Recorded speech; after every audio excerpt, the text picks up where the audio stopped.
Okay, great. So let's just keep going. You keep up this momentum. You're doing really, really well. All right, so let's start looking at the concept and ask yourself the question, because remember, when you're wanting to acquire a new business, you need to have some facility or some process that allows you to fill your sales funnel. Remember, your sales funnel, the reason we call it a funnel is whatever goes in the top, not all of it comes out the bottom. So it's a sales funnel. But we need to ultimately fill your sales funnel with a concept called your sales pipeline. Now, your sales pipeline are all the different methods, tools, processes, systems that you're going to use to fill your sales funnel. Now, think about it. If you've only got one method, let's say you only use the telephone, and for some crazy reason that method dries up, what are you going to do? You haven't got any other tool, any other resource that's allowing you to fill your sales funnel. So let's just quickly, we're going to dig a lot deeper a little later on in this section, but I want us to start thinking, start getting those creative juices flowing. So let's explore different ways of filling your sales funnel. The first one is you can use a multi-channel communication strategy. So you want to start creating awareness in the marketplace. So there's where you're going to be writing blogs, you're going to be writing articles, which you're going to be placing on groups on social media, you're going to possibly be commenting on people's blogs, you're going to try to connect with them on LinkedIn, telling them why you want to connect with them. So you're going to start engaging your customers using a multi-channel communication strategy. Oh, and by the way, a multi-channel communication strategy is not just social media, not just email, not just e-signs, not just stuff that you're going to send to a customer and pray that they're going to want to connect and engage with you, but it also includes the telephone. I believe the telephone is one of the most underutilized, incredible resources for arranging face-to-face meetings with your customer. So multi-channel, think about your industry, your markets, your customers. What are all the different tools and techniques and ideas and concepts that you can use to connect, engage, and allow them to get to know you?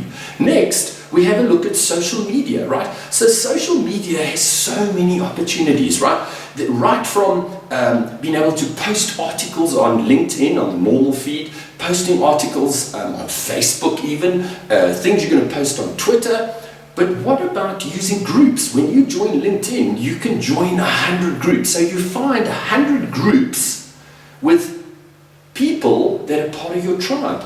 And then this is what I refer to as you've got to have both a pray and spray. In other words, you spray a message out into the marketplace, big message, you post articles on these 100 groups on LinkedIn, and yes, some of it sticks and some of it comes back. You see, what I'm saying is you don't need just one way of filling your sales funnel, you need multiple ways. So yes, a spray and pray strategy where you're going to spray a message onto social media, and with the 100 groups we're a member of in LinkedIn, it exposes us to over 23 million possible customers. And because they've been so carefully targeted, it's 23 million members of my tribe. In other words, possible perfect customers, perfect fit for my business. So think about your business. What social media, what tools, because you can also pay for advertising on social media. So is that an appropriate way? What about search engine optimization? I mean, if you thought about getting generic searches, in other words, building a page, writing quality articles, making sure that Google picks your site up as a resource site, and naturally, generically, you get searched. But you can also do what they call pay-per-click advertising on Google. So really open your mind and start thinking, how many different opportunities, how many different ways are there for you to fill your sales funnel? Don't forget about the great opportunity of networking. Now, networking is not just attending networking events. It's constantly having your networking hat on, that no matter where you are, at a sports event, at the theatre, attending association meetings, going to typical networking meetings. So really open your mind and start to say, where can you meet decision makers where there's no gatekeeper to get past. That's what networking is really all about. So ask yourself the question, in my markets, in the industry that I work, the customers, my tribe, where do they hang out? And how can I attend those sort of meetings, association gatherings, dinners, whatever it might be, so that I can engage and connect with those customers, those decision makers, without having to struggle to get to them past gatekeepers. And then, finally, there's also the opportunity for traditional advertising. That's billboards and radio advertising and TV advertising and printed magazines. I get those are kind of dying out, but maybe your markets, your industry, maybe that is something. It's another way of generating leads, of showing customers, making customers aware of everything you can do. So think about your sales pipeline. What is it, or what can you do to consistently keep filling it?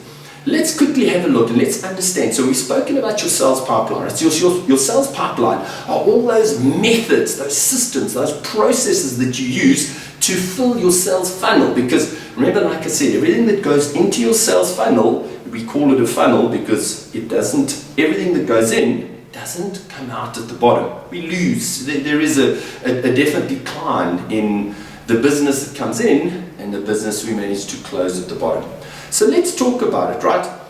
When we talk about your sales funnel means sales pipeline, filling your sales funnel. Your sales funnel is a visual representation of all the processes or stages that your sale needs to go through to come out the other side as an open sale, or should I rather say closed, as we traditionally call it, a closed sale. All right? So let's have a look at those processes. First one is lead qualification, or in my case, I like to call it lead disqualification, because once you can disqualify customers, it saves you buckets of time doing these practice proposals and visiting the wrong prospects who'll never buy from you. So the first thing you want to do is qualify, or should I rather say know who your tribe is, so that you can easily disqualify the wrong prospects. Next thing you need to do is you need to create awareness. So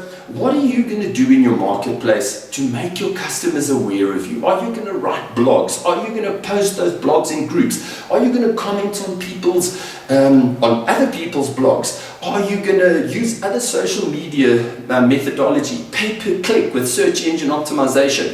What are you going to do to make your customers aware of your products? Of course, traditional advertising, the old billboards, radio, TV, is that appropriate for your organization? So think about your markets, your verticals, where you operate. What is the best way to make your customers aware of you? Because once they become aware of you, then they'll be willing to start engaging with you. In other words, to arrange a face-to-face meeting. And at that face-to-face meeting, you can discover your customers' needs, values, and expectations. You know your value proposition, and then you're able to connect your value proposition to their specific needs, values, and expectations in a way that is a perfect fit for that customer.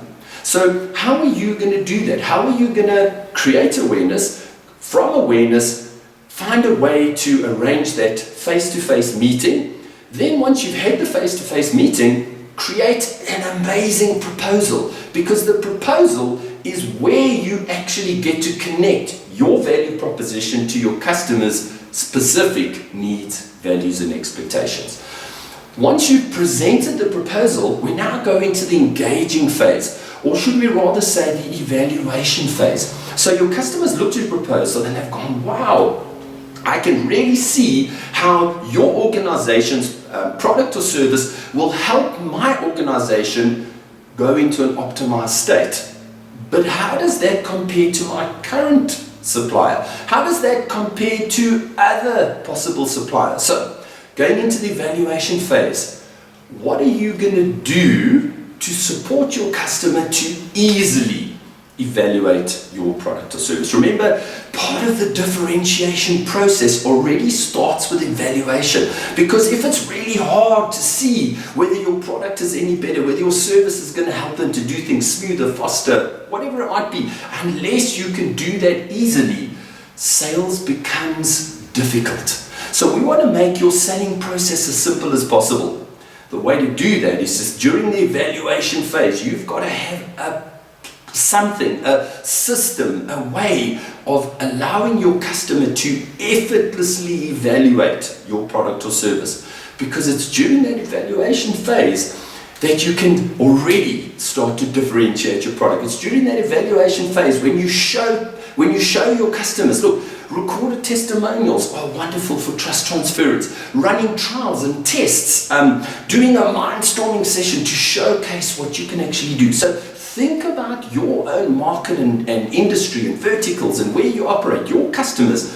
What can you do to simplify, make it as easy as possible for your future customers to evaluate your product or service? The next thing we want to do is constantly throughout the process, we need to find innovative ways to keep adding value, meaningful value to our customers, right? So what are you going to do to add value? What are you going to do to stand out? What are you going to do to differentiate yourself from your competitors? So think about that and try to answer all of those questions in this section, and closing sales is going to become really simple.